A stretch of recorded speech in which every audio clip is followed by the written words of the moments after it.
On Thursdays, just after 4 o'clock, the little shop called the Willow Skine had a way of looking fuller than it was. It was not a large establishment. A narrow bell hung above the painted door. The window held 3 wicker baskets of wool, arranged by shade rather than by price, and a black cat, ancient and self-possessed, occupied a cushion in the warmth below the display of cable-knit jumpers. Yet by 4:15, the place always seemed crowded with ladies, parcels, opinions, and the sort of gentle bustle that belongs properly to church bazaars and drawing-rooms before tea. That afternoon the bustle had a slight irregularity in it from the beginning, though nobody would have said so at first. Miss Marple, who had come over from St. Mary Mead by the little motor bus to purchase 2 ounces of soft grey wool for a pair of bed socks, stood near the counter, fingering a skein with the delicate economy of one who had never wasted either wool or observation in her life. Behind the counter, Cecily Harben, the assistant, was wrapping an order in brown paper. She had dark hair pinned neatly back, a narrow, earnest face, and fingers stained with a little blue pencil from writing up accounts. "Miss Hurst will be down in a moment," she said. "She has only gone to fetch the shade card for Mrs. Vale." Nobody thought much of that. Miss Lavinia Hurst, who kept the Willow Skine, was forever going up and down the little staircase to the workroom above, or vanishing into the back parlour where she took tea and sorted patterns.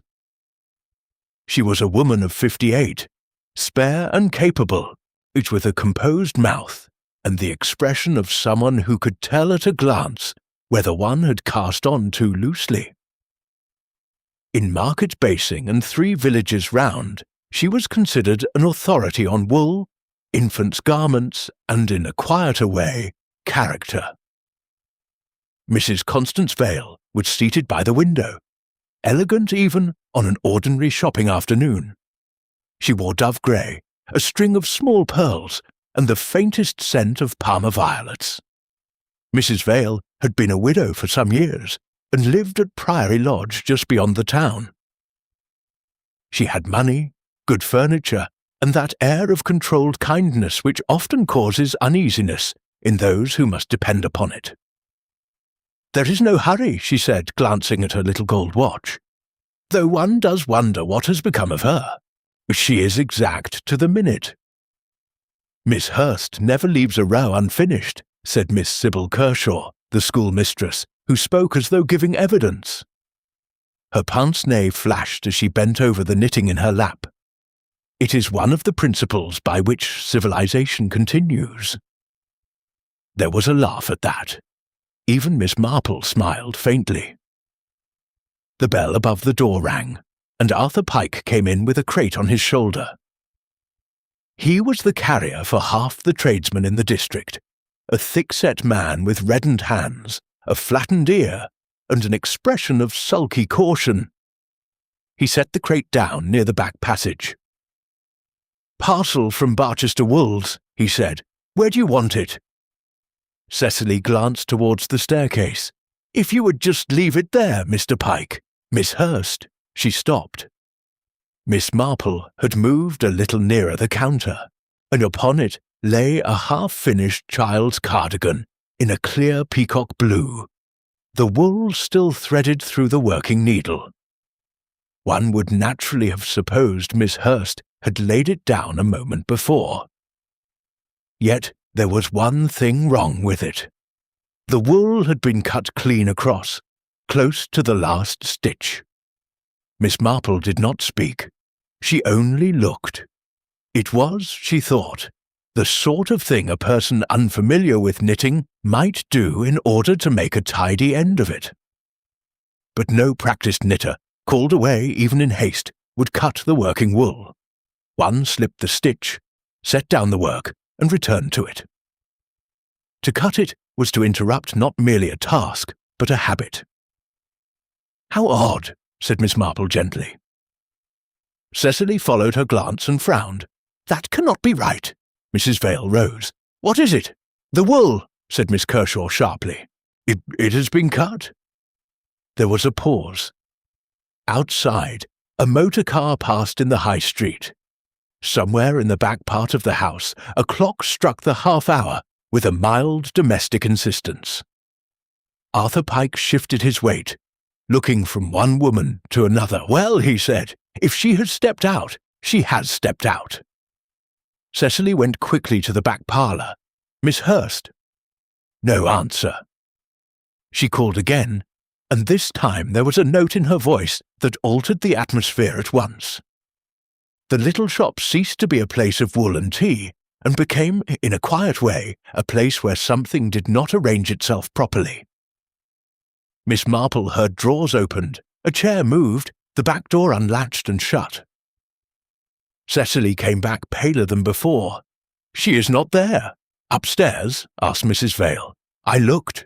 Oh, the workroom is empty. Arthur Pike gave a short grunt. Maybe she nipped round to the chemist's. In her indoor shoes, said Miss Kershaw.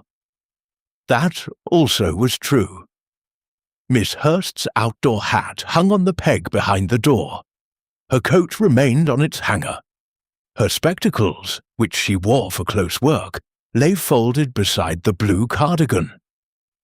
A cup of tea stood on the little tray near the register. It had been poured, sugar added, milk added, and never touched. Mrs. Vale moved nearer the counter. Cecily, did she say anything to you? No. Only that she was going to the back parlour for the shade card. She had just been speaking of the blue wool. She swallowed. She would not have gone out without telling me. That depends, said Arthur Pike. People go out sudden-like often enough. Miss Marple looked at him. Not, I think, when they have cut their wool first, she said. He flushed under the roughness of his skin. I do not know anything about ladies' stitching. No, said Miss Marple. The black cat rose from its cushion and sprang soundlessly onto the counter. It sniffed the cardigan, touched the dangling end of blue wool with one paw, and then turned its yellow eyes towards the back passage, as though expecting somebody still to come through it. Cecily pressed her hands together. I think, she said with an effort at steadiness, I had better send for the police. Miss Kershaw approved of that instantly. Mrs. Vale seemed about to object, then checked herself. Arthur Pike muttered that there was no cause to make a performance of it. Miss Marple stood very still. The little scene had settled in her mind with extraordinary clarity. The untouched tea, and the spectacles, the hat upon its peg, the coat unclaimed, and that blue wool cut clean through by someone who wished to leave things looking finished. Yet they did not look finished. They looked interrupted. When Inspector Slack arrived half an hour later, brisk and rather sceptical, it was plain he regarded the whole matter as a female agitation likely to resolve itself in embarrassment by supper time. But even he paused when Miss Marple, in her softest voice, directed his attention to the cardigan. A knitter, she said, does not vanish in the middle of a row and cut the wool before she goes. Slack bent over it, impatient but not careless. And what does that prove? Miss Marple folded her hands upon her reticule. Only this, she said, that if Miss Hurst left this shop, somebody else arranged the evidence of her leaving. And in that small, overwarm yarn shop in Market Basing, with the scent of wool and violets and untouched tea lingering in the air, that was the first truly uncomfortable thing anybody had heard. Inspector Slack's manner, when confronted with women who noticed details, had always been a little unfortunate. He did not quite sneer. He did something more trying, which was to appear amused in advance. By the following morning, however, even he had ceased to be amused. Miss Hurst had not returned to her lodgings. No railway porter recalled seeing her at the station. No omnibus conductor had taken her fare. The chemist, the grocer, the post office, and the vicar's wife all confirmed that they had not set eyes upon her since shortly before 4 o'clock on Thursday. Her purse, with a few shillings in it, remained in the locked drawer beneath the counter. So did the shop takings. Her hat, her coat, and her stout walking shoes were precisely where Cecily had said they were. Miss Marple, after a modest breakfast at the Bantries, had returned to Market Basing in the company of Dolly Bantry, who declared the entire business too queer for anything. Dolly had always considered queer things a proper nourishment, provided they did not happen in her own drawing-room. The shop was closed to customers. A card in Cecily's neat writing announced that owing to unforeseen circumstances, the Willow Skein would not reopen until Monday. Within, the shelves of wool stared out in their orderly ranks, pinks beside reds, creams above browns, and all of it giving that muffled, faintly dusty smell peculiar to textile places, and the black cat sat beneath a stool with the air of having lost confidence in the household. Slack was in the back parlour, questioning Cecily. Mrs. Vale had not yet arrived, though she had sent her motor to inquire after developments. Arthur Pike had been seen in the street and brought in. Miss Kershaw had offered herself as a witness with the grave enthusiasm of the conscientious. "Now then," said Slack, when Miss Marple and Dolly entered, "I cannot have half the county walking in and out, but as you were present yesterday, Miss Marple, you may stay a minute if you please, no interference." "Of course," said Miss Marple. Cecily looked exhausted. Her dark hair had loosened slightly, and there were shadows beneath her eyes. "I have told you everything," she said. "Miss Hurst had her tea. She was discussing an order with Mrs. Vale. She said she would fetch a shade card from the parlour. That was all." "Did anybody call for her?" "No." "Did any letter arrive?" She hesitated only a fraction. "Not that I saw." Slack noticed it. "You had better be exact, miss." "I mean, there was a note on the tray with the Morning Post, but Miss Hurst opened it herself and put it into her pocket." "What sort of note?" "I do not know." Dolly Bantry breathed a little harder. Miss Marple's face did not change. "And why?" said Slack. "Did you not mention that yesterday?" Cecily's hands tightened on each other. "Because it did not seem important then." "That is often the difficulty," said Slack. "Now, Mr. Pike." Arthur Pike came forward unwillingly. In daylight he looked more substantial and more cunning than he had by lamplight, and the flattened ear gave him a peculiarly battered air. "You delivered a crate yesterday at about 4:30. "Aye. Did you see Miss Hurst?" "No." "Anybody else go into the back?" "No." "You told Mrs. Gibbs at the dairy you saw a motor car standing in the lane behind the shop."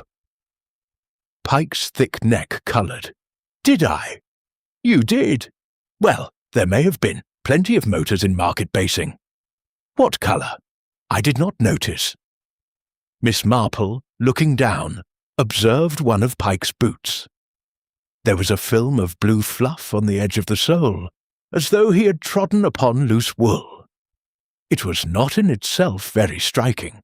Wool clings everywhere. Yet it pleased her no more than the cut yarn had done.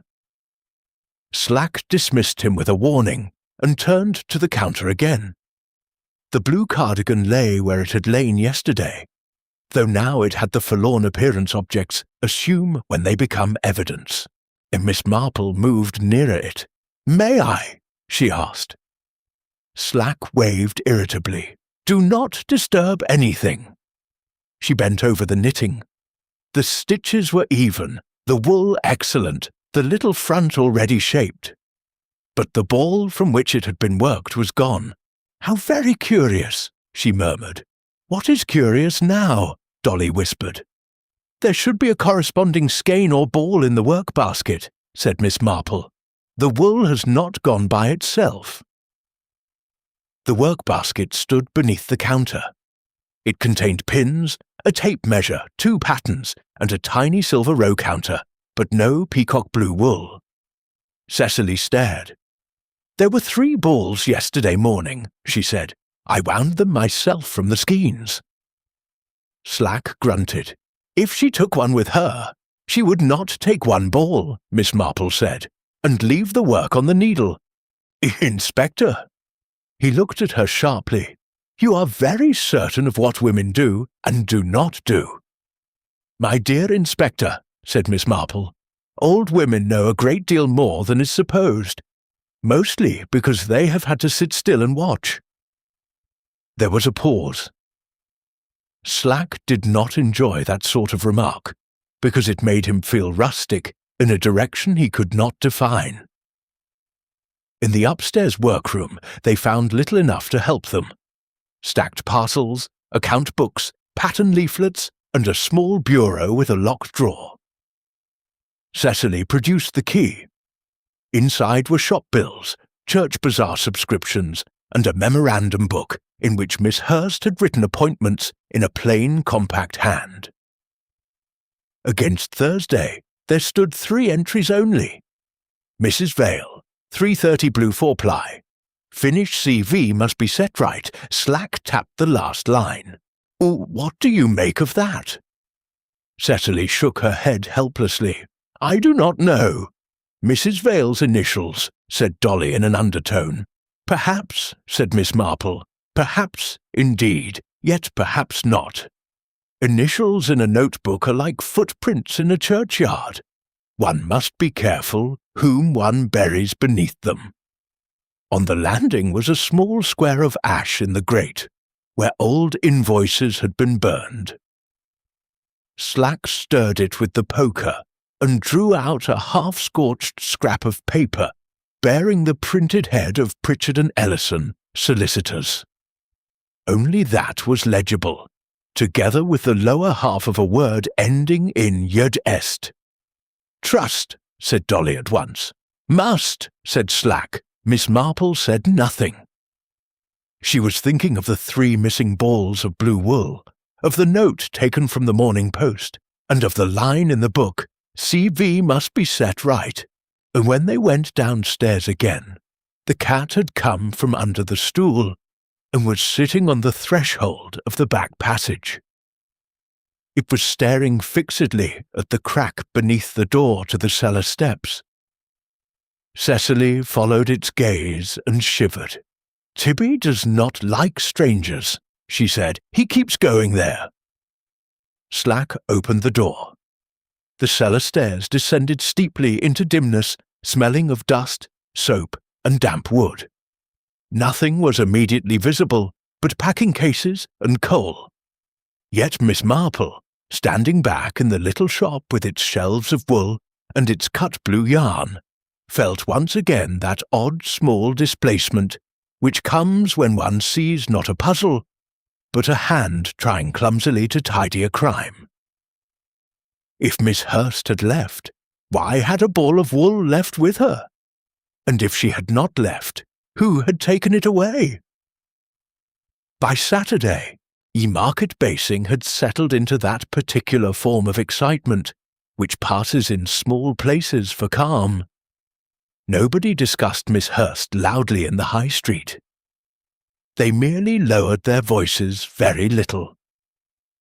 At the butcher's, at the circulating library, and outside the post office, the disappearance of the woman from the Willow Skine had become a subject upon which all reasonable persons possessed facts known only to themselves. Miss Marple spent the morning among these facts. She began, as she often did, with the least important source. Mrs. Finch, who cleaned at the assembly rooms and heard everything in a morally disapproving spirit, recalled that Miss Hurst had received a visitor last Tuesday evening. A gentleman, very neat, though I could not say who. Mrs. Dacre at the tea shop was certain that Mrs. Vale had looked quite put out on Thursday before luncheon. The boy from the stationer's had carried notepaper to Pritchard and Ellison, and seen Mr. Gerald Pritchard himself drive away towards Priory Lane at 20 minutes to 4. Gerald Pritchard was the junior partner in the firm, a fair, smooth man in his 30s, with careful hair, a small, pale moustache, and the kind of voice that seems perpetually about to reassure one. He had managed Mrs. Vale's affairs for several years, and, according to Dolly Bantry, was liked by widows and distrusted by dogs. "Too sleek," said Dolly. "I always mistrust a sleek man in the country. They are unnatural, like clipped yew." Miss Marple thought clipped yew had its merits, but she did not dispute the principle. At noon she called with perfect propriety upon Mrs. Vale at Priory Lodge, and the house stood withdrawn from the road behind old brick walls and a pair of iron gates. It was comfortably handsome rather than grand, full of polished furniture, subdued carpets, and silver that had not been recently inherited. Constance Vale received her in a morning-room overlooking tulips. She looked composed, but not restful. "My dear Miss Marple, I fear I can tell you nothing," she said. "This business has upset me extremely. Lavinia Hurst was a most trustworthy woman. You knew her well, for years. She did little commissions for me. Church garments, alterations, that kind of thing. One becomes dependent upon competent people." "Indeed," said Miss Marple, "and dependent people are so often taken for granted." Mrs. Vale's fingers moved upon the arm of her chair. "What do you mean?" "Nothing at all. Only that Miss Hurst had written your initials in her book for Thursday." Mrs. Vale gave the faintest start. "Naturally. I had ordered wool. The peacock blue. Yes," she paused, "for a child's cardigan. Ah." Miss Marple let the syllable rest between them. There were, so far as she knew, no children at Priory Lodge. Nor, from the look of things, any grandchildren expected there. Mrs. Vale spoke on quickly. "It was for a charitable parcel." "How kind." The room was very still. From outside came the cawing of rooks and the distant metallic sound of someone mending a gate. On a side table stood a silver-framed photograph of a young officer in pre-war uniform. Beside it, rather oddly, was a smaller frame turned face down. Mrs. Vale saw Miss Marple's glance and said almost sharply, "I had intended to ask Lavinia's advice on some household mending, that was all." Miss Marple rose presently, having learned not facts but pressure. Pressure, in human affairs, is sometimes more useful. From Priory Lodge, she went to the solicitor's office. Pritchard and Ellison occupied a severe red-brick building near the churchyard. The senior partner, old Mr. Ellison, was deaf and reputed honourable. Gerald Pritchard came into the waiting-room with pleasant promptness. "Miss Marple, is it? I have heard of you from Sir Henry Clithering." He smiled correctly. "How may I be of service?" "I wished only to ask whether Miss Hurst had called here recently." His expression altered very slightly. "Miss Hurst? No. Why should she? There was a burnt paper in her grate bearing your firm's heading." "How odd!" He lifted his shoulders. "Our headed paper is not uncommon." "No," said Miss Marple. "That is what makes it so useful." He laughed, but rather too quickly. His hands were neat hands, with a solicitor's clean nails and one small ink mark upon the second finger. On his desk lay a parcel, not yet open, tied with string. Through a torn place in the brown paper, Miss Marple glimpsed something blue and woolen. "Business is very varied," she observed. He looked down. A client's estate matter. Tedious.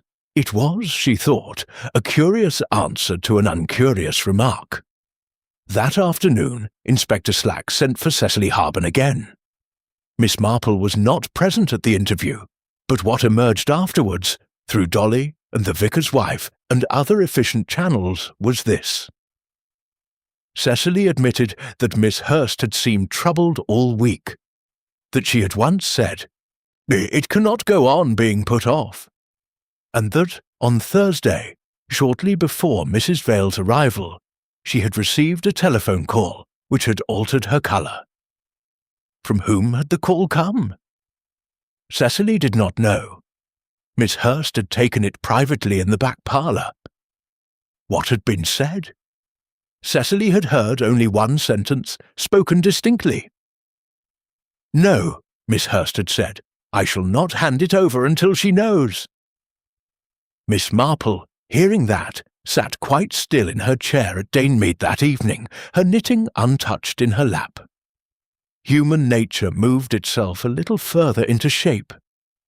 There was a thing. A woman had it. A man or woman wanted it handed over before some other woman knew. Miss Hurst refused. Then she vanished from the yarn shop. Dolly, who had come in without ceremony by the garden gate, said, "Well, what are you thinking?" Miss Marple looked down at her grey wool. "It reminds me," she said, "of a church sale in St. Mary Mead many years ago. Mrs. Culkin hid the raffle money in a plum cake because she did not trust her husband with cupboards. Everybody looked in the cupboards." Dolly stared. "You mean the thing is hidden in the wool shop?" "Perhaps, or was." At that moment, Tibby, the black cat from the willow skein, who had somehow adopted Cecily's absence as an excuse for roaming, was seen through the window crossing the garden wall, with a bright strand of peacock blue wool trailing from its mouth like a flag. Miss Marple set down her knitting. "How very curious," she said. "I think the cat knows that something has been hidden badly." On Sunday afternoon, after church, and an indifferent sermon on steadfastness, Miss Marple went again to Market Basing. Inspector Slack had not invited her assistance, but then, in the better kind of case, nobody ever did. One simply went on noticing. The willow skein was shuttered, yet the side gate into the yard stood open. Cecily Harben, in a dark coat and hat, was in the little paved yard hanging out a dustcloth, and looking as though she had not slept. Tibby circled her ankles with an air of injury. "I am so sorry to trouble you on a Sunday," said Miss Marple, "but Tibby paid me a call." Cecily looked startled, then tired enough to smile. "He's been everywhere. Yesterday he came home with blue wool wound round his tail. I suppose it was from the shop." "May I look?" They went inside by the side entrance. The back of the shop, without customers, had a makeshift intimacy. Shelves of stock, pinned invoices, a kettle blackened at the base, the faint scent of lavender from a drawer. On the counter, Miss Hurst's blue cardigan still lay under a cloth, though the police had by now measured and prodded and taken notes upon it to a degree that, in Miss Marple's view, exceeded anything the cardigan had deserved. Cecily showed her the basket from which the wool had vanished. At the bottom lay a paper label printed Barchester Fine 4-ply, Peacock 87. Miss Marple picked it up. It had been torn, then smoothed again. "You wound the balls yourself?" "Yes, Miss Hurst preferred it. She said bought skeins always conceal disappointment somewhere in the middle." "Very true," said Miss Marple. Tibby, who had slipped past them, began scratching at the skirting board beneath the long press where pattern books were kept. Cecily bent to pull him away, but Miss Marple knelt first, with less ease than speed. Under the press lay a small confusion of dust, a wooden reel, 2 pearl buttons, and a thin strand of blue wool disappearing through a crack at the back. "Do not pull it," said Miss Marple at once. Cecily froze. "Why not?" "Because if it is attached to a ball, we may tighten it. Better to move the press." This required some labour. Arthur Pike, who happened to be crossing the yard and was hailed with necessity, if not cordiality, came in and shifted the heavy thing forward 6 inches. From behind it emerged a compact, tightly wound ball of peacock blue wool, slightly flattened on one side and oddly heavy in the hand. Cecily gave a cry. "That is one of them." Miss Marple held it gently. "No, it is one of them altered. The wool had been rewound too hard. A woman who winds wool does it with a certain generosity. The strand must breathe. This ball had the hard, business-like compression of string. Moreover, at its centre there seemed to be resistance. Slack, sent for at once, arrived cross at being disturbed from his Sunday lunch, and became less cross when the ball was cut open. Inside, wrapped in waxed paper, lay a folded letter. It was in Mrs. Vale's hand. The letter, dated 3 weeks earlier, was brief and very private. "Lavinia, I can delay no longer. Mr. Pritchard has had my instructions long enough. Cecily must be told the truth, and the necessary papers must be completed before the month is out. If he continues to put difficulties in the way, I shall act without him. Burn this when you have read it." C.V. Slack read it twice. Cecily had gone white. "Oh, told the truth about what?" he demanded. Cecily shook her head. "I do not know." Miss Marple looked at the letter and then at the blue wool. Miss Hurst had not burned it. She had hidden it in the centre of the ball and rewound the wool over it. That was an extremely feminine concealment, and like most intelligent feminine concealments, it assumed that those likely to search would despise domestic objects and make mistakes with them. Slack said, "This puts a different face on the matter." "Yes," said Miss Marple, "it does." Arthur Pike, still at the door, shifted again. His small eyes moved from the letter to Cecily and back. One would have fancied him anxious. Not anxious for Miss Hurst, anxious for himself. "Mr. Pike," said Slack suddenly, "did you ever see Mr. Gerald Pritchard at this shop?" Pike licked his lips. "Plenty have been here. That is not an answer. No more than once or twice, on business maybe." "Thursday." Pike hesitated long enough to condemn the hesitation, whatever his eventual words. "I might have seen his motor in the lane earlier on. I would not swear." Slack turned away with a sort of contained disgust. "You may have to swear before this is over." After he had gone, Cecily sat down abruptly in Miss Hurst's chair. "I do not understand any of it," she said. "Mrs. Vale has always been kind to me.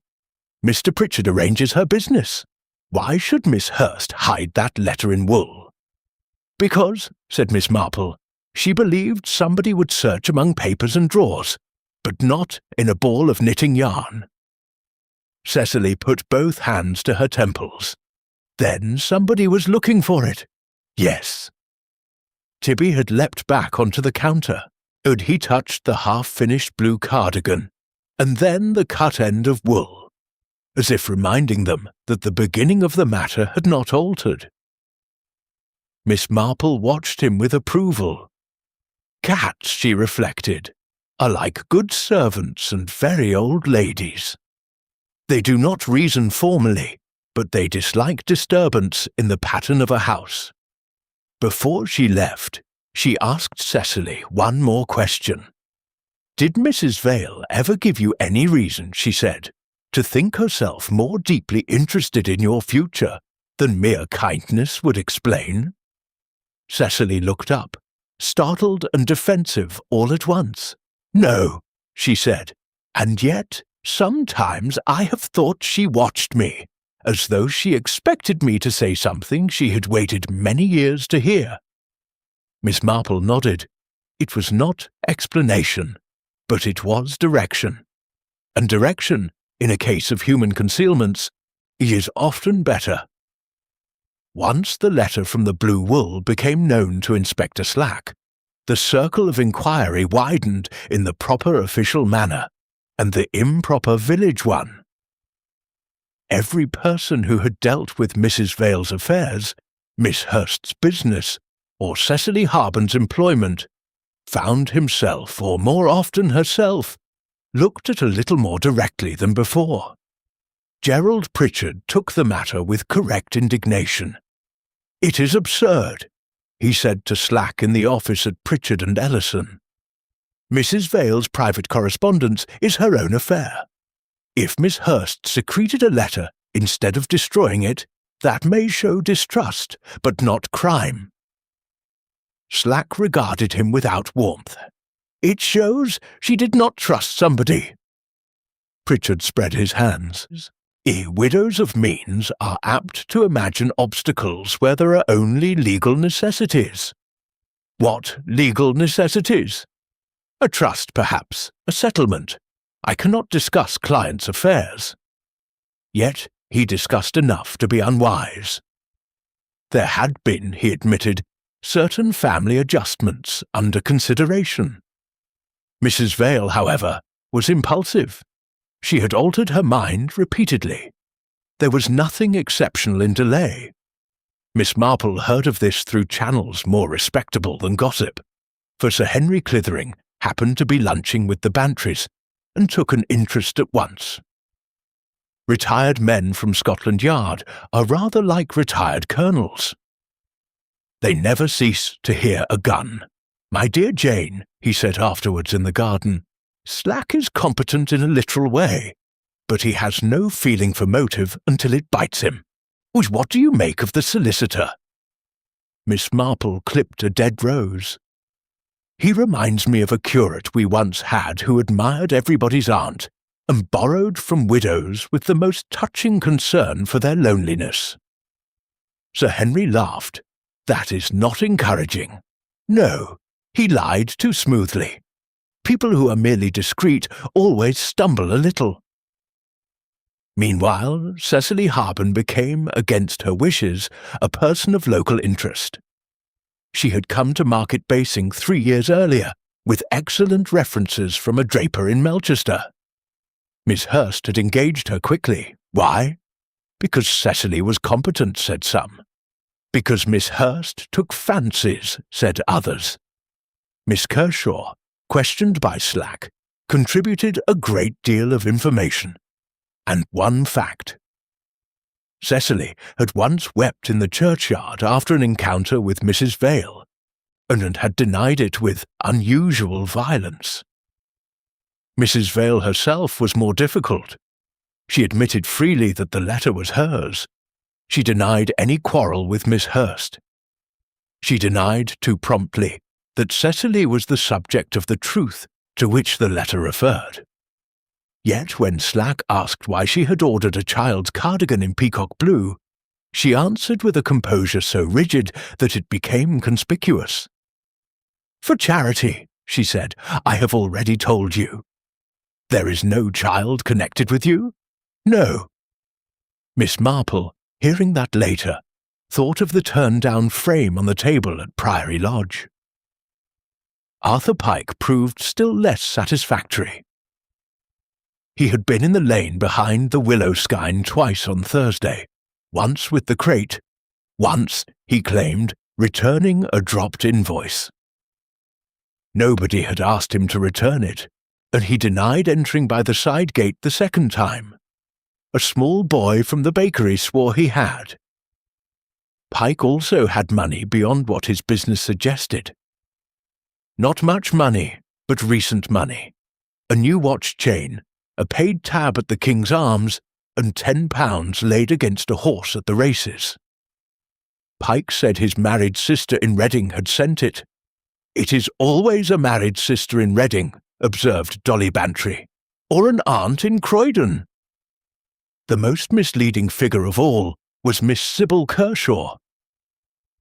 She had a severe face, a severe conscience, and a manner suggesting that crime was chiefly objectionable because it interrupted school timetables.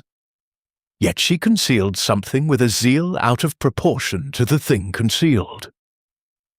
Miss Marple discovered by the simple method of asking Mrs. Price Ridley's cousin, who taught elocution, is that Miss Kershaw was secretly engaged to Arthur Pike. The engagement, being socially awkward and educationally inconvenient, had been kept from almost everybody. "It makes her lie about meeting him," said Dolly. "Yes," said Miss Marple, "but not, I think, about murder." For by now the lies had begun to sort themselves according to kind. There were lies of shame, lies of vanity, lies of fear, and lies of greed. One must not confuse them. Many an innocent person lies because truth would involve explanation. Only a few lie because truth would involve the scaffold. Late on Monday afternoon, Miss Marple and Cecily went through Miss Hurst's papers upstairs in the shop. Between pattern leaflets and church accounts, they found nothing sensational. Unpaid bills, a pressed wallflower, 2 letters from a cousin in Eastbourne, and a small notebook with names of customers and measurements for sleeves. But tucked into the back was one line in pencil: "If anything happens, look to the blue." Cecily put a hand to her mouth. She knew. She feared, said Miss Marple. "That is not quite the same. What does the blue mean? Another ball? Perhaps. Or perhaps a person, a room, a file, a memory. People hide meanings in plain words when they have not time for more." Downstairs, Tibby yowled suddenly and sprang from the counter to the floor. A sharp smell had begun to creep upward through the cracks near the cellar door. It was not strong. It was not, at first, alarming. But to anyone who has lived in old houses, it was unmistakable. It was the smell of singed wool. The fire in the cellar of the Willow Skine did not amount to much in the ordinary sense. A passer-by saw smoke escaping from the yard grating a little after 7 o'clock and raised the alarm. Buckets were fetched, the town brigade came clattering, a pane was broken, and within 20 minutes the danger of flames spreading to the upper rooms had passed. Yet the disturbance altered the whole case. Miss Marple, who had come over with Dolly almost indecently fast for 2 elderly ladies, arrived as the last of the smoke rolled from the yard. The little crowd outside had that disappointed air common to spectators when destruction turns out less impressive than expected. Inspector Slack was already there, hot, impatient, and blackened at one cuff. "It was the paraffin heater," he said shortly, "placed among old packing wool. Deliberate enough, I should say." "By whom?" asked Dolly. "That," said Slack, "it is what I mean to learn." Cecily Harben, wrapped in a borrowed coat, stood shaking beside the gate.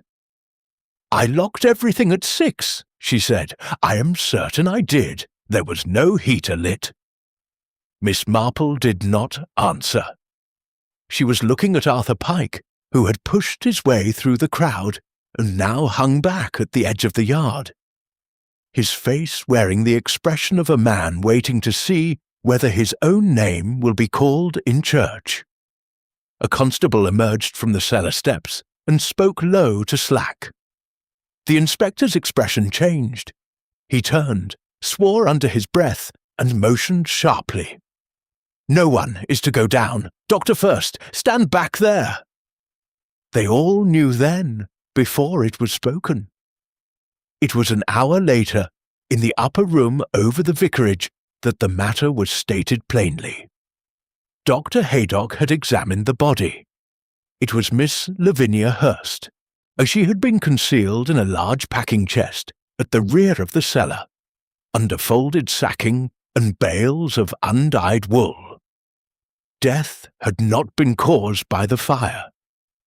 In his opinion, she had been dead since Thursday afternoon or early evening. There were no dramatic injuries. She had been smothered, most likely with a thick cushion or padded cloth, in the course of a struggle. "How horrible," said Dolly softly. "No," said Miss Marple, and then corrected herself. "No, not horrible exactly. Quiet. That is worse." For quiet killings are often the work of quiet minds. Slack was grim now, whatever amusement he had once found in cut-knitting yarn. The disappearance had become murder. Market Basing, which had prepared itself for scandal, found itself with a corpse instead. "What I cannot see," said Haydock, "is how she was got into that chest without notice." "Oh, somebody saw something," said Miss Marple. "They nearly always do. Only they do not recognize it for what it is." The doctor nodded. "There is one thing more. There were traces of blue wool fibres on her sleeve and in the lid of the chest, more than one would expect from the place alone." "The peacock blue?" asked Miss Marple. "Yes." That too was suggestive, rather than decisive. In a yarn shop, blue wool may be anywhere. Yet suggestion is the air in which truth begins breathing. The next day produced 3 new developments. First, Arthur Pike admitted under pressure that he had indeed returned to the yard on Thursday evening. He claimed he had come hoping to retrieve something of his own left by the crate. What thing? He would not say. Second, Gerald Pritchard had no satisfactory explanation for being seen in Priory Lane at a time when he had stated he was in Melchester. Third, Mrs. Vale, informed that the body had been found, fainted outright, and, on recovery, asked only one question: was the blue wool burned? That question, passed from mouth to mouth by the servants' hall route, reached Miss Marple by tea-time. "She did not ask first whether Lavinia suffered," said Dolly. "No, then she is a hard woman. Or a frightened one." Cecily came to Danemead that evening. She looked worn and older. When Miss Marple gave her tea, she accepted it with both hands, as though warmth were now a luxury. "I told the inspector something this afternoon," she said. "I ought to have done so before." Miss Marple waited. "On Thursday, after Miss Hurst vanished, I searched the upstairs room by myself before anyone came. I was afraid there was some letter or paper she would not wish seen. I found nothing. Why were you afraid?" Cecily stared into her cup, because earlier in the week she told me there were matters concerning me which I ought to know. I thought perhaps she meant to dismiss me. Then I thought perhaps something else. She seemed sorry for me. I hated it. Did you ever ask Mrs. Vale? A flush rose in the girl's face. No. There was a knock at the door. Sir Henry Clithering came in, brushing rain from his coat. "I have just seen Slack," he said. "The fire was badly arranged. Too little paraffin, too visible, too late. It was not done by someone practiced in destruction. It was done by someone anxious to obliterate one thing, and who lost his nerve." "The chest," said Miss Marple. Or something in it." Miss Marple's eyes rested on her knitting. Grey wool, 2 needles, a simple heel almost turned. At last she said, "A person who knows nothing of wool will treat it as material. A person who knows wool understands its habits. That is so with almost everything human." Sir Henry looked interested. Cecily bewildered. "What do you mean?" she asked. Miss Marple lifted her head. "I mean that the body in the chest is not the only thing that somebody failed to find, and now that they have tried to burn the shop, they are afraid still." Outside, the rain fell softly on the garden. Somewhere in the kitchen, a cup rattled against a saucer. The house, like the sentence, remained incomplete. What, after all, had the murderer been looking for in the yarn shop after the knitter vanished? The answer began, as so many answers do in English families, with a dead woman's drawer.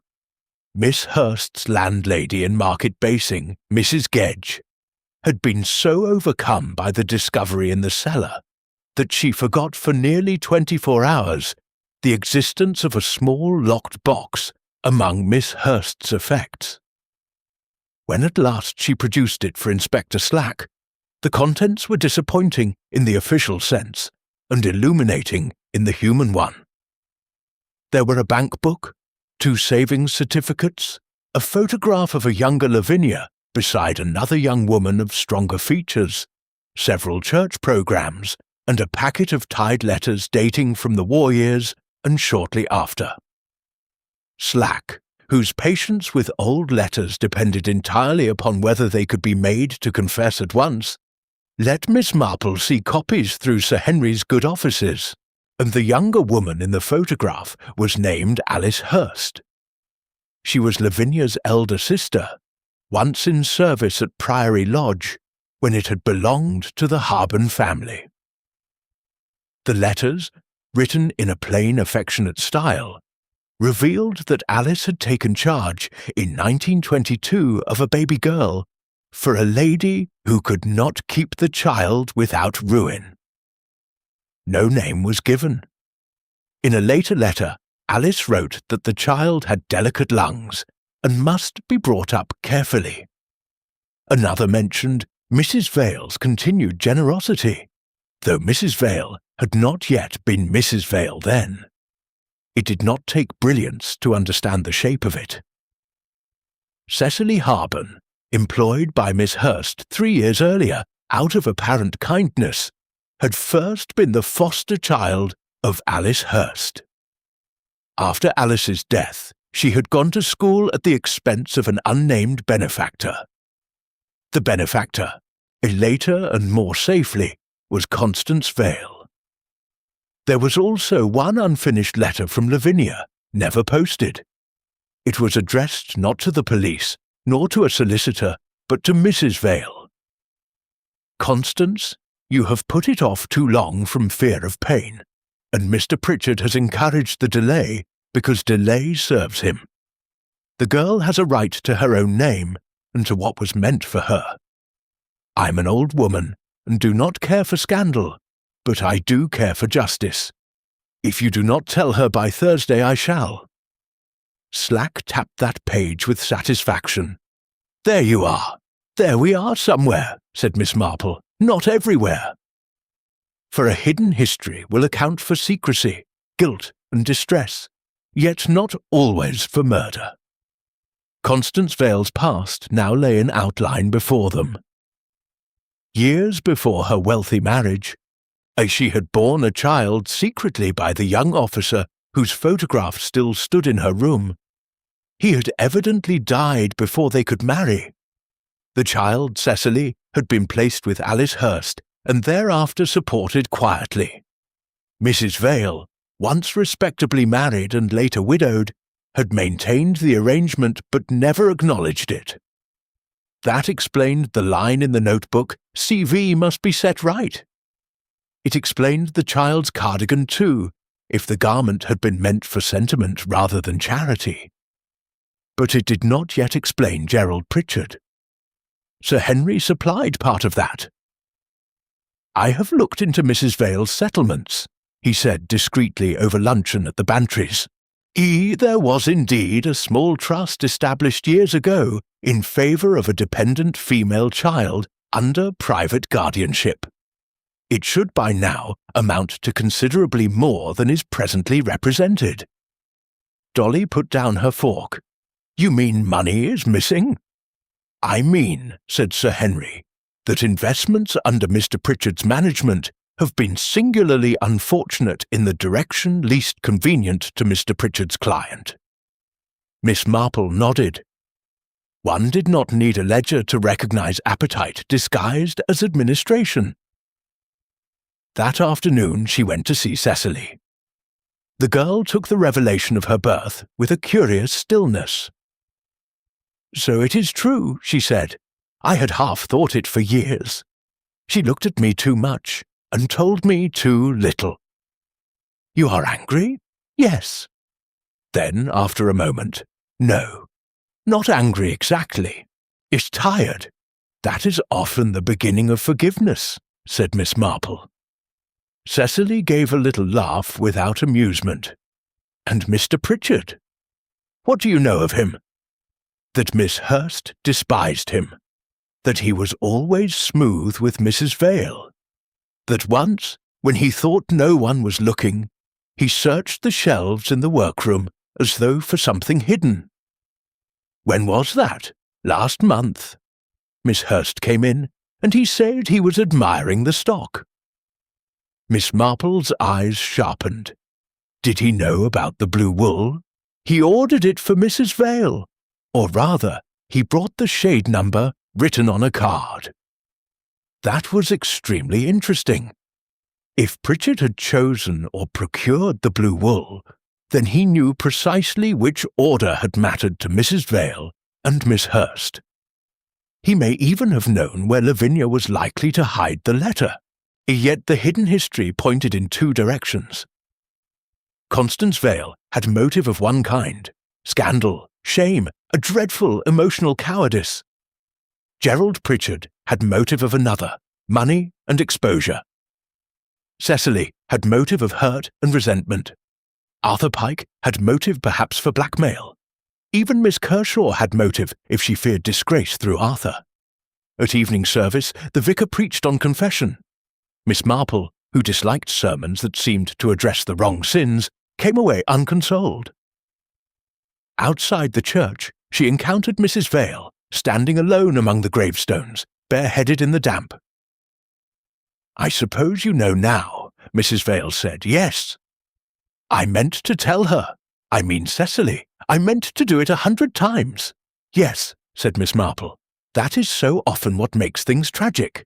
People mean to do what would save everybody, and they postpone it until only the worst remains possible. Mrs. Vale gave a broken sound that was not quite a sob.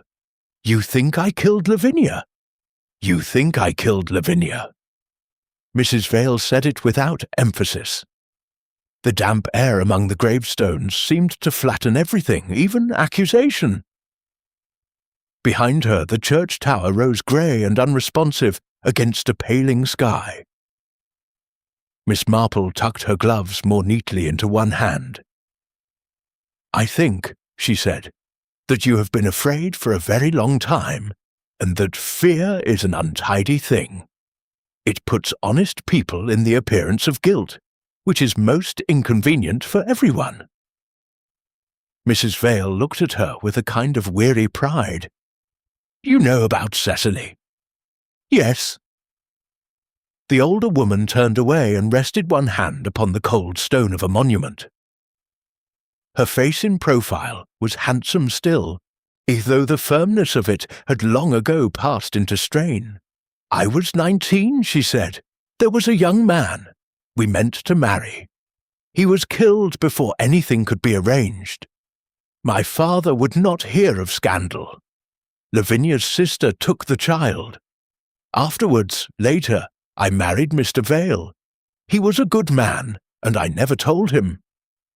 When he died, I thought I should put things right. But one delay made another.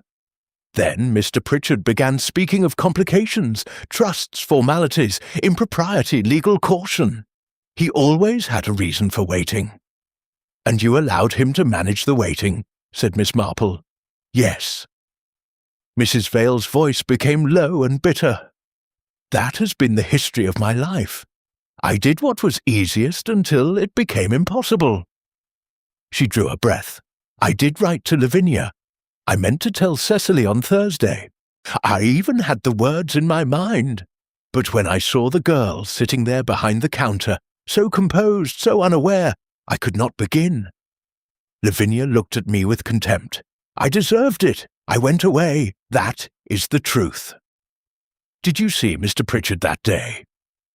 Mrs. Vale hesitated, and in the hesitation lay the whole habit of concealment.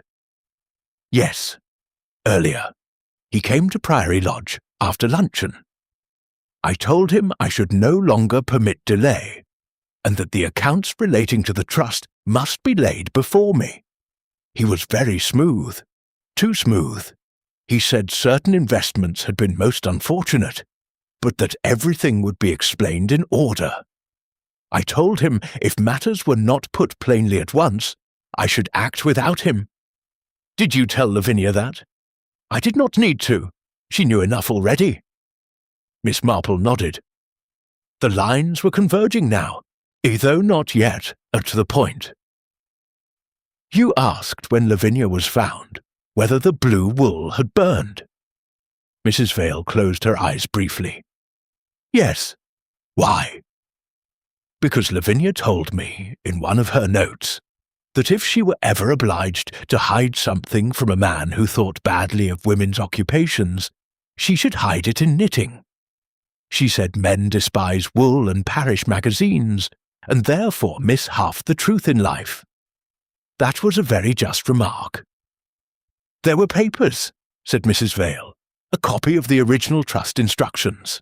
Lavinia insisted on having them because she had ceased to trust Mr. Pritchard. I do not know where she put them, only that she said, if ever you are in doubt, look to the blue. They stood silent a moment. Then Miss Marple said, My dear Mrs. Vale, did Mr. Pritchard know of those papers? Mrs. Vale's lips tightened. I fear he suspected. Once, when he believed I had left the room, I heard him ask Lavinia rather sharply whether she had preserved that foolish duplicate. She answered that duplicates are often safer than originals. He laughed, but not pleasantly. That was very nearly enough. Not proof, perhaps. But proof is so often only the last small brick set atop a wall one has been seeing all along. When Miss Marple returned to Danemead, she found Sir Henry Clithering waiting with Inspector Slack. The inspector's expression suggested that he disliked receiving insight from retired yardmen even more than from elderly ladies, but necessity had rubbed the edge off vanity. Miss Marple, said Sir Henry, Slack has something. Slack produced a folded sheet from his pocket-book. We traced part of the trust money. Withdrawals were made over years by authority bearing Mrs. Vale's signature. Only the signatures are not all hers. Mrs. Vale's hand, when shown the copies, had trembled only once. She declared 3 of the signatures false. Forgery, then, said Slack, and motive enough. If Miss Hurst meant to expose him, Pritchard was in danger. Yes, said Miss Marple, and so he was. Slack frowned. You are not going to say that in that gentle way, and expect it to do my work for me. No, said Miss Marple pleasantly, but I am going to say that if Mr. Pritchard searched for papers hidden in wool, he would not know how a knitter leaves her work. Sir Henry smiled faintly. Slack did not. What then? The cut yarn, said Miss Marple. Miss Hurst would not have cut it. Cecily would not. Mrs. Vale, who embroiders, probably not. But a man in haste, looking for something concealed in a ball of wool, might well cut the work free from the needle, because he would regard it merely as obstruction. Slack said nothing at first. Then he asked rather abruptly, And Pike? Pike is afraid, said Miss Marple, afraid in the crude way of a person who has taken money. He is not the origin of this. He is merely the sort of man to become useful after it. That evening, Miss Kershaw came to see Miss Marple. She entered as though attending a disciplinary meeting and sat bolt upright on the edge of the chair. I have behaved foolishly, she said, but I am not a criminal. No, said Miss Marple, only engaged. Miss Kershaw coloured a deep and unbecoming red. I do not know how you— My dear, all villagers know everything eventually. One only waits to hear it properly. The schoolmistress clasped and unclasped her hands. Arthur is weak, she said. That is his fault. Not wicked, perhaps, but weak. He told me on Thursday night that he had done a carrying job at the back of the shop for Mr. Pritchard. A packing chest, he said. He believed there was something irregular in it, though he swore he did not know what. Mr. Pritchard gave him £5 and told him to hold his tongue. Afterwards, Arthur grew frightened. He said there had been blue wool caught in the lid. Miss Marple felt the last inner click of arrangement.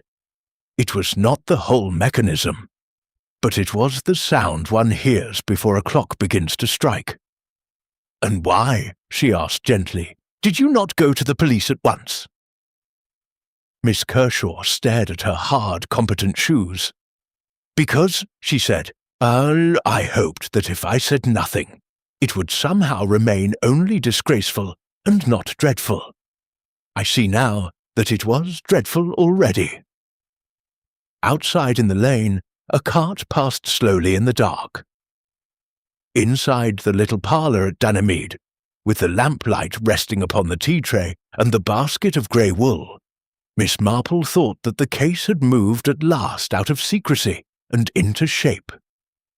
If Arthur Pike had helped move the chest, then Gerald Pritchard had been at the yarn shop where the knitter vanished after all. The remaining question was simple, quiet, and fatal. What had he taken away before he came back to burn the rest? On Monday morning, Arthur Pike was arrested. He did not look dramatic in handcuffs.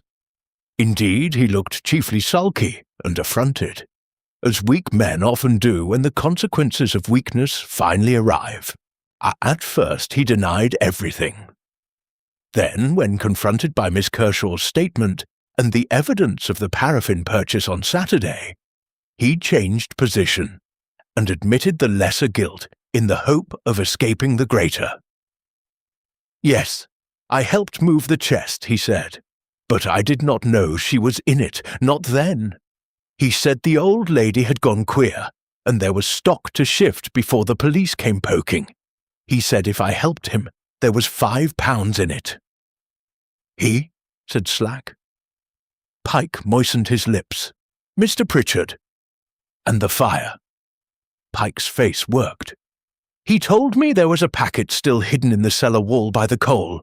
Said if it came to light we should both swing for it. I only meant to scorch the place and get at the packet in the confusion. I never meant it to go further." "What packet?" "I do not know. It's something wrapped." That was truthful, Miss Marple thought later, when Sir Henry repeated the interview. Pike lied coarsely and specifically. Truth from him had a heavier, clumsier sound. Gerald Pritchard, when arrested that afternoon on suspicion of fraud and murder, preserved his composure admirably. He admitted being near the shop on Thursday. He admitted arguing with Miss Hurst about papers that did not concern her. He denied killing her. As for Pike, Pike was a blackmailer and a fool. "A most convenient blackmailer," said Sir Henry dryly. Searches were made at Pritchard's office, his rooms, and his motor car. Much was discovered that made his professional position impossible, and his moral position worse. Altered ledgers, memoranda in cipher, fragments of correspondence. But the one thing most wanted was not at first found, and no duplicate trust paper appeared. "Then Pike burned it," said Slack. "Perhaps," said Miss Marple. She was sitting in the shuttered yarn shop with Cecily, while the November light, or what there was of it, filtered over the shelves in a flat grey wash. The place had lost its innocence and gained a sort of strained patience, as though it were waiting to be permitted ordinary trade again. Cecily stood at the counter, fingers resting beside the blue cardigan. "It is strange," she said. "I keep thinking Miss Hurst will come downstairs and say we have all made a sad fuss over nothing." "Yes," said Miss Marple. Habit is far more obstinate than fact. Cecily touched the cut wool lightly. I have wondered about this. If Mr. Pritchard was searching for papers in the wool, why did he not simply take the work away altogether? Because, said Miss Marple, he wished the shop to look natural. He wanted it to seem that Miss Hurst had stepped away of her own accord. People who stage scenes always overvalue normality. They make it too tidy. Cecily looked up quickly. Then the cut yarn was a mistake. A very revealing one. Tibby sprang onto the counter just then and began nosing the pocket of Miss Marple's coat with impudent confidence. She laughed softly and produced a scrap of biscuit. The cat took it, then turned and sniffed with great insistence at the parcel shelf above the till. "What is there?" asked Cecily. "Only a few old packets, pattern books, and a cardboard box of remnants." Yet when Cecily climbed on the stool and drew the box down, and something small slipped from beneath it and fell with a dull little tap upon the counter. It was a metal seal, round and flat, with the initials P and E. "Pritchard and Ellison," said Cecily. Miss Marple picked it up. It had once been fixed to a length of legal tape. A solicitor's packet seal. Nothing extraordinary in itself. But it had no business being hidden above the till among wool remnants. One imagined it broken off in haste, dropped, and overlooked. "Mr. Pritchard searched here as well," said Cecily. "Yes." Inside the box of remnants was a second discovery, though smaller still, a fragment of waxed paper with a smear of dark red sealing wax upon it. Miss Marple laid it beside the metal seal and looked at both. "It is not much," she said, "but one does not despise crumbs if one wishes to know what has been eaten." Later that day, Mrs. Vale asked to see Cecily privately. Miss Marple did not intrude upon that meeting. She sat instead in the yard behind the shop, where the cold air smelled faintly of damp bricks and singed wool, and heard from the room within no distinct words but the low rise and fall of voices that were trying to cross 25 years in half an hour. When Cecily came out, her face was pale, but steadier than before. "She told me the truth," she said simply. "And you?" "I told her that truth, late, is better than falsehood kept warm forever." "That was very well said." Cecily gave a tired little smile. "Miss Marple, if Mr. Pritchard took the papers, why was he still searching?" That was the right question. Miss Marple looked at the blackened grating of the cellar window. "Because," she said, "he did not know how many papers there were. Lavinia had hidden one thing in blue. Therefore, he imagined she had hidden everything there. Greedy people always suppose other people have arranged matters round their own greed." By evening, another fact emerged. Old Mr. Ellison, deaf but precise, remembered signing years before a separate note to accompany the trust, a letter naming the child's mother and instructing that upon certain conditions the child was to be informed of her identity. He believed a duplicate had been sent to Mrs. Vale, and another retained temporarily by Miss Hurst for safekeeping during a household difficulty at Priory Lodge. "A naming letter," said Sir Henry. "That would ruin Pritchard entirely if suppressed."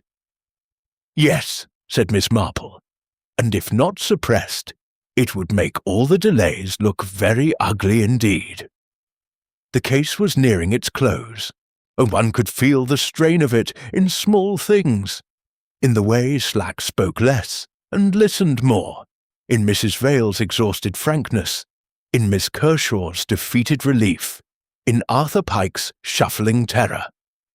Even Tibby had ceased to prowl, and now sat long hours on the counter like a black scrap of judgment. Still one thing remained missing, and without it The story of the yarn shop where the knitter vanished had a gap at the centre. Where, after all, had Gerald Pritchard hidden the last blue secret? It was a frosty morning, bright and deceptively innocent when Miss Marple found the answer. She had gone, not to the shop, but to Pritchard and Ellison. Gerald Pritchard was in custody. His office stood in a disordered respectability. Drawers emptied, files examined, the air faintly stale from papers handled by too many official hands. Old Mr. E. Ellison, affronted by scandal and almost inaudible from age, had nevertheless insisted upon returning to his desk. "My partner has disgraced us," he said. "I should be obliged if, when this is over, someone will explain to me precisely how." Miss Marple murmured something suitable and looked about her. There was nothing striking in the room. Green leather chair, sober shelves, 2 dispatch boxes, a hat stand, an umbrella jar. On the side table lay the parcel she had glimpsed days before, now opened. It contained a child's woolen bonnet in pale blue, part of some estate inventory, no doubt. Yet it was not the bonnet that engaged her. It was the method of tying. The string, though untied now, had left deep cross-pressures in the paper, hard, angular, mean. It was the same sort of winding she had noticed in the peacock blue ball that contained Mrs. Vale's letter. A woman who winds wool or ties parcels habitually allows for give. A man who values compression over use does not. Gerald Pritchard tied things as he had rewound the wool, tightly, impatiently, with the object only in view. Miss Marple moved slowly to the umbrella jar. There were 3 umbrellas and a rolled magazine. Nothing more, yet the jar itself was unusually full for a dry office day. She bent, peered, and saw at the bottom, beneath the ferrules, a faint thread of peacock blue. "Mr. Ellison," she said, "may I trouble you for a ruler?" He handed her one, puzzled. Miss Marple inserted it gently and drew up, not paper, but a small ball of wool, compacted hard and slightly dust-marked, where it had rested unseen in the jar. It was peacock blue. Old Mr. Ellison started so violently that his pince-nez fell. "My dear lady!" "Quite," said Miss Marple. Inspector Slack, summoned at once, cut the ball open with more respect than he had shown the first. Inside lay a narrow folded packet, sealed with cracked red wax.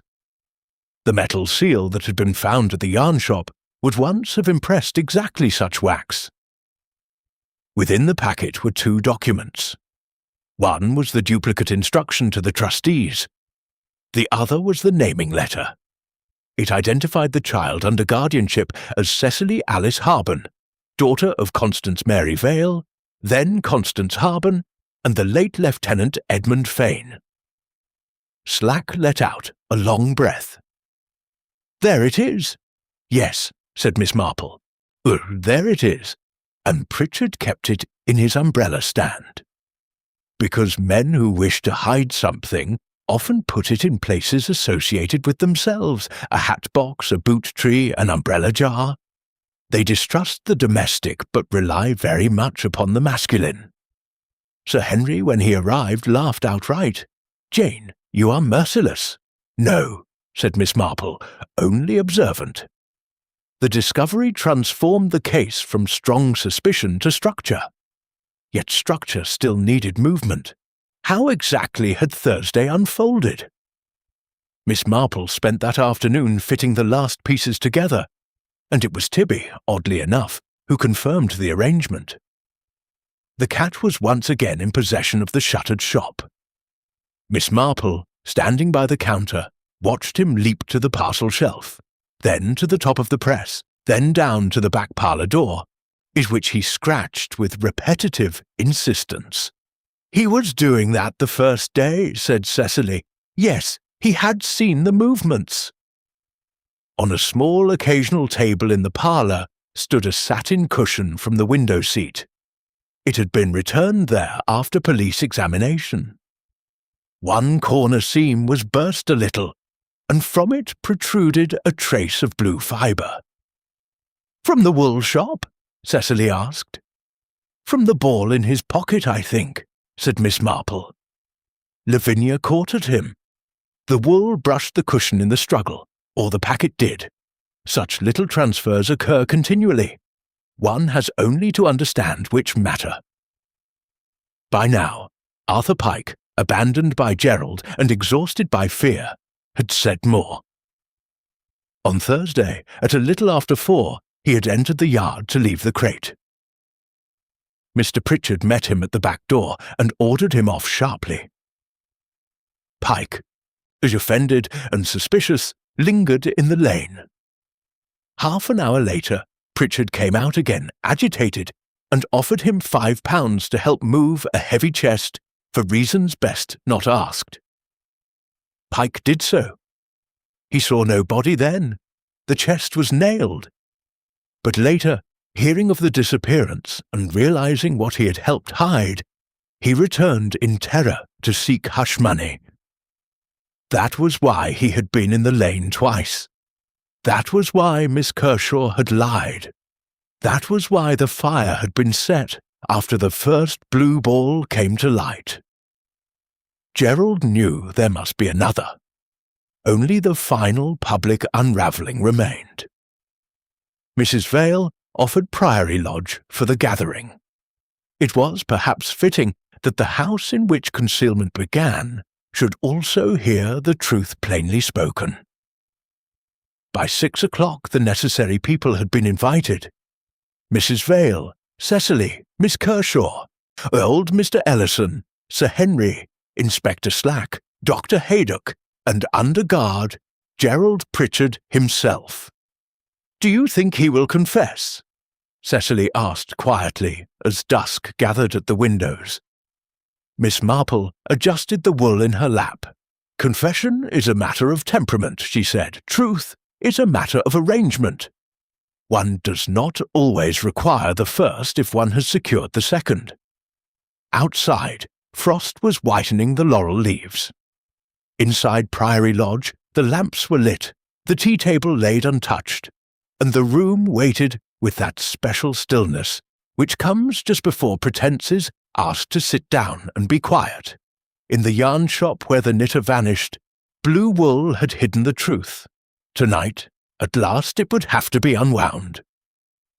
Priory Lodge had never looked more orderly.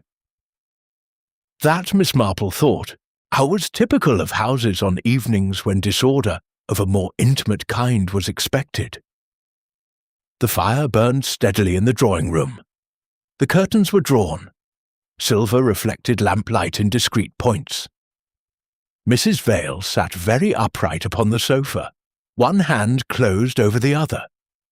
Cecily was beside the window, pale but composed. Miss Kershaw occupied the edge of a chair as though prepared to rise and correct an error in grammar. Dr. Haydock leaned against the mantel with professional patience.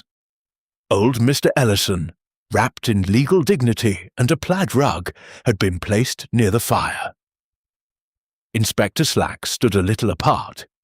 Sir Henry was amiably grave. Gerald Pritchard was the last to enter. He had lost some of his polish in custody, but not all.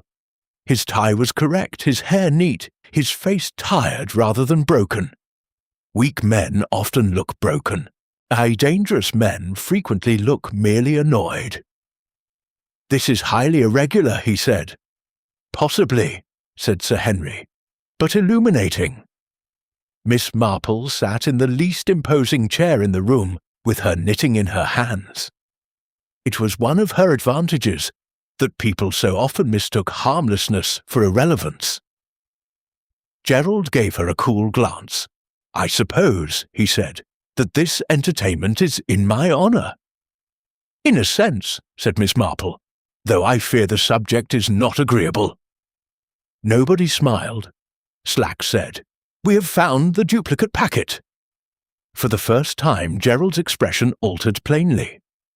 Only for a moment, but enough. His eyes moved, not to Mrs. Vale or Cecily, but involuntarily to the umbrella stand in the corner, as though habit had betrayed memory before reason could stop it. Miss Marple noticed. So did Sir Henry.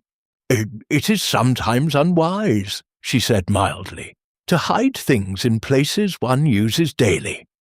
One's thoughts continue to walk towards them. Gerald recovered himself. This proves nothing beyond my having safeguarded documents. My client was too emotional to handle sensibly. Mrs. Vale gave a low exclamation, half anger, half disgust. Miss Marple laid down her knitting. No, she said, it proves rather more than that, but perhaps the beginning is best. She spoke gently, almost conversationally, and because of that, everyone listened the harder. Years ago, Mrs. Vale had a child who was brought up quietly under the care of Lavinia Hurst's sister. Money was settled for that child. Later, when Mrs. Vale was widowed and free to act, she ought to have acknowledged her daughter and placed the trust plainly in her hands. She delayed out of fear, and that was the first mistake. The second was entrusting too much to a man who lived by postponement. Mr. Pritchard discovered that if matters were delayed, papers could be altered, signatures imitated, and moneys borrowed, first no doubt with every intention of repayment, and later without any such intention at all. Lavinia Hurst gradually understood this. She insisted on duplicates. She hid them because she knew Mr. Pritchard suspected her. Gerald laughed shortly. This is village fancy. Is it? Said Miss Marple. You telephoned Miss Hurst on Thursday and demanded the papers. Cecily heard part of her answer. She said she would not hand it over until she knew. She meant Cecily. You then went to the back of the shop before Mrs. Vale's appointment had properly ended. Lavinia went into the parlour to meet you, saying she was fetching a shade card. Gerald's face had gone still. You searched for the hidden paper in the blue wool, Miss Marple went on. That is why the working yarn of the cardigan was cut. No knitter would have done such a thing. But you are not a knitter. You cut the wool free because you thought only of getting at the ball quickly. Dr. Haydock glanced at the blue cardigan, brought there from the shop and lying folded on the side table, like an indictment made of softness. Lavinia caught you searching, said Miss Marple. There was a struggle. You smothered her with the cushion from the parlour. It was quiet as such murders are. Afterwards you had a body, and not much time. Mr. Pike came with the crate. You sent him away once. Later, after the customers had gone, and Cecily had been dispatched on some errand, I was sent to fetch more wrapping paper from the stationer's, said Cecily in a low voice, remembering. Yes. During that interval, you persuaded Pike to help you move the chest into the cellar, claiming it was stock and paying him for silence. He saw enough to become frightened and later greedy. Arthur Pike was not present, but his shabby terror seemed almost to enter the room by recollection. Gerald said sharply, "A liar's tale." "Certainly," said Miss Marple, "but lies are most useful when one knows what sort they are. Pike lied to protect himself. Miss Kershaw lied to protect Pike. Mrs. Vale lied to protect her past. Cecily concealed her suspicions because she feared the truth would change her life. Only one person lied, in order to make a dead woman remain silent. That was different." She paused. Nobody moved. You searched the shop once more, and found the first blue ball hidden behind the press too late. When the police recovered the letter from it, you knew there must be another packet still concealed. You had already found one, the naming letter, and kept it hidden in your office umbrella stand. But you did not know whether Lavinia had hidden more among the stock or in the cellar. So you used Pike again. He set the fire badly, because he is a bad criminal and a frightened man." Mrs. Vale covered her face with one hand. Miss Marple's voice remained kind. "The thing that condemns you most completely, Mr. Pritchard, is not merely the papers, nor the forged signatures, nor Pike's evidence. It is your ignorance. You did not understand women's habits. You despised wool, tea trays, work baskets, all the quiet furniture of female life, and therefore you made mistakes in it. That is so often the way." Gerald stood very still. When he spoke, his voice had lost its easy warmth. "You make a charming moral picture," he said, "but morals are not proof." "Then perhaps this is," said Slack. He produced, with the satisfaction he had earned, a small envelope. "Fibres from the burst seam of the cushion, peacock blue wool, matching the wool in your office, and the packet from your umbrella stand. Not conclusive alone, perhaps, but with Pike, with the papers, with the forgeries, with your lies, and with your presence, quite enough." There was a silence. Gerald looked from one face to another and found no help in any of them. Not in Mrs. Vale's revulsion, not in Cecily's steady grief, not in old Ellison's disgust, not in Miss Kershaw's severe certainty. At last his eyes came back to Miss Marple. "You old cat," he said softly. "No," said Miss Marple, "only an old woman. It is a much more formidable thing." He moved then very suddenly, whether towards the packet on the table, or towards the door, or merely away from the room itself, nobody ever quite agreed. Slack and Sir Henry were ready enough. In another moment it was over. Afterwards, when the house had begun to breathe again, Cecily stood beside her mother in the firelight. Neither spoke, yet one saw that silence, which had ruined so much, might perhaps now be put to a kinder use. Only the last words remained to be said, and Miss Marple, gathering up her knitting, knew that the story needed not another chapter of sensation, but one of plain ending. For in the yarn shop where the knitter vanished, the dead had spoken at last. The living must now decide what to do with truth. There was an inquest, of course, and later proceedings of the sort that are both necessary and deeply wearing. Gerald Pritchard, once the case against him had been laid out in full, ceased to maintain innocence with any conviction. He admitted the fraud earlier than the murder, as men of his type often do. Dishonesty seems to them regrettable, whereas violence feels vulgar. But facts are not so fastidious. Faced with Arthur Pike's evidence, the recovered documents, the forged signatures, the telephone call, and the sequence of his movements, he gave way by degrees. He had meant, he said, only to frighten Lavinia Hurst into surrendering the duplicate papers. She had refused, called him a thief, and turned to ring for assistance. He stopped her. There had been a struggle. The cushion came to hand. Afterwards he found that quiet, once produced, is very difficult to reverse. Arthur Pike was charged in connection with the concealment and the attempted destruction of evidence, and bore it badly.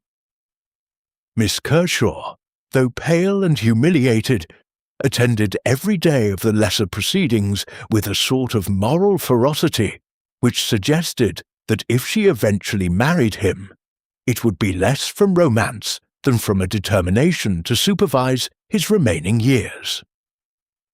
Old Mr. Ellison retired almost immediately.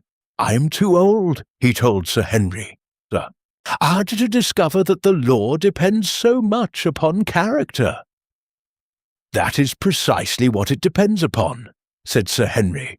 "The papers only follow afterwards."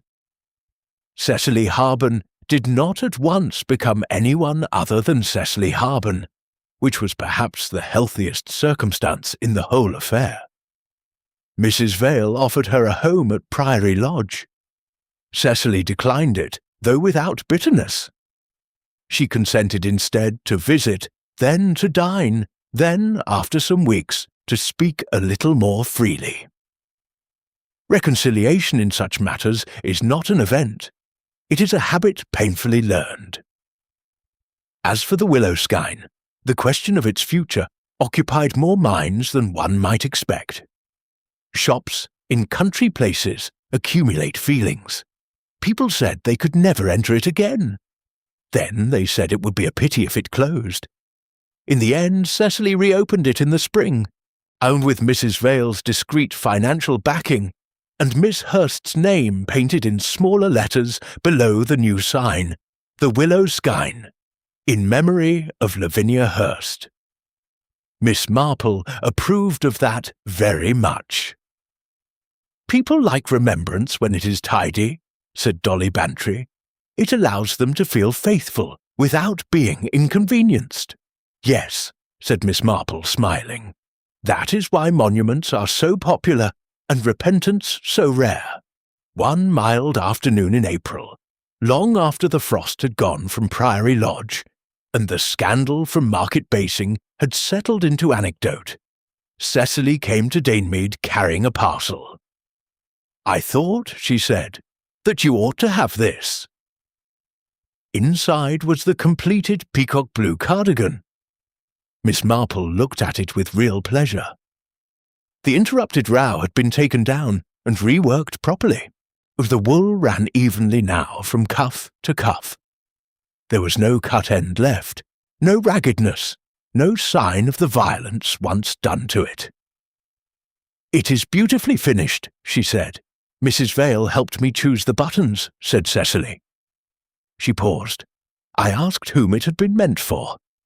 She said perhaps for no child in particular at first, only for the child one ought to have acknowledged long ago. Then she said perhaps it was meant for me all along, only she had not known how to say so. That seems to me very likely. Cecily sat down by the window where the primroses showed pale beyond the glass. "Do you think," she asked after a moment, "that people are very much changed by knowing the truth?" Miss Marple considered. She was winding grey wool into a ball, not too tightly. "No," she said, "not changed exactly, more placed. One sees where one stands, and that may alter how one walks afterward. It is a great advantage, though often uncomfortable." Cecily laughed softly. "It has all seemed so strange. To learn who one is because a woman was murdered in a yarn shop." "Yes," said Miss Marple. "Human beings are very untidy in their methods. Providence has to make use of extraordinary means, because we so seldom choose the sensible ones." When Cecily had gone, Miss Marple took up her knitting, and reflected, as she often did, upon the resemblance between wool and character. Both tangle, both conceal knots in the middle, both, if pulled by the impatient, become worse, and both reward those willing to sit still and follow the thread. Later that evening, Raymond West telephoned from London and demanded to know whether village life remained as soporific as ever. "My dear Raymond," said Miss Marple, "it is never soporific. It is merely that wickedness in the country wears thicker stockings." Raymond laughed, not understanding in the least, and said Joan wished to send a new pattern book. After the call, Miss Marple carried her work into the garden. The dusk lay gently over Danemead. Somewhere a thrush was making up its mind about the evening. The world had resumed its ordinary look, which is the most one can ask of it after violence. In Market Basing, the yarn shop where the knitter vanished had opened its door again. Women came in to discuss wool, babies, parish teas, and prices. Tibby resumed his post below the window. Sometimes a stranger would ask in a lowered voice whether this was indeed the yarn shop where the knitter vanished, and Cecily would answer, very calmly, that it was the shop. Yes, but that Miss Hurst had not vanished at all. She had been there all along, waiting for people to see plainly. Miss Marple, hearing of that, thought it exactly right, for that had always been the nature of the matter. Lavinia Hurst had not truly vanished.